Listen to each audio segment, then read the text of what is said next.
Belonging to the Townsend family for almost 400 years, the grand country estate of Raynham Hall stands proudly in Norfolk. But for the past 2 centuries, Raynham Hall has been a place made famous for its unworldly presence of a terrifying phantom, known to many as the Brown Lady.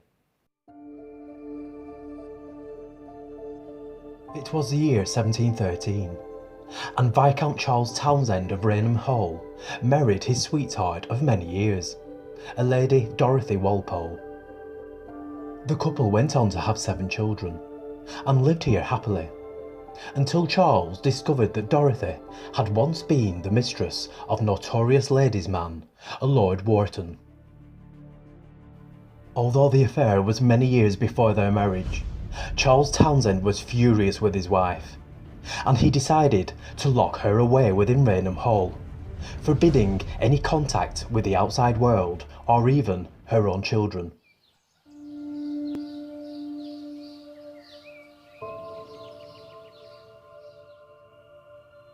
A full year had passed by, and within this time, Dorothy remained a prisoner within these walls, until in 1726, when Dorothy supposedly died of a broken heart.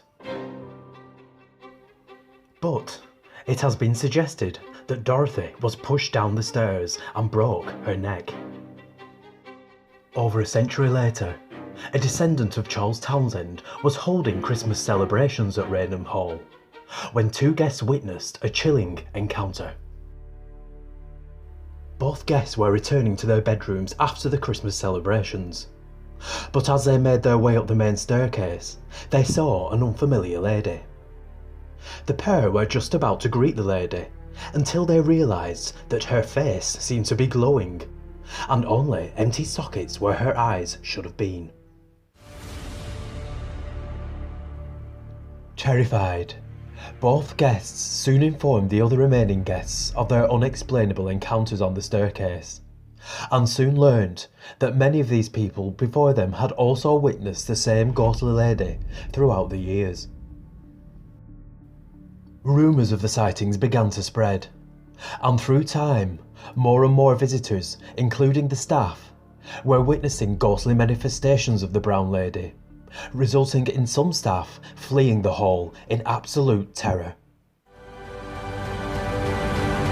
Intent on dismissing these ghostly allegations, a Captain Frederick Marryat stayed at Raynham Hall and supplied his own theory surrounding the sightings.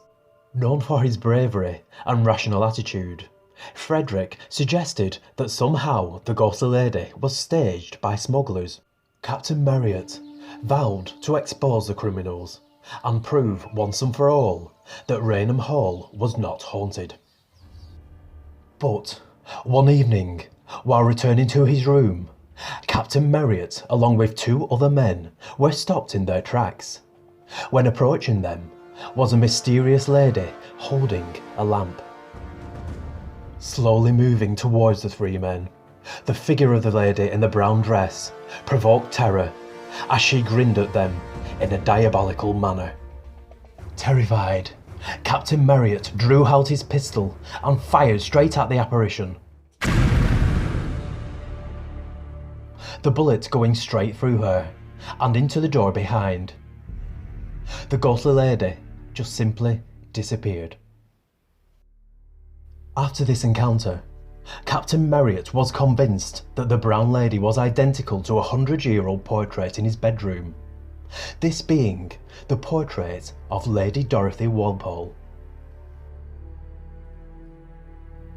A century later, and unaware of any hauntings at Raynham Hall, Lady Townsend and her son were one day left frozen with fear when they saw the apparition of the Brown Lady standing on the main staircase, again claiming that the woman that they saw was the same lady in the portrait.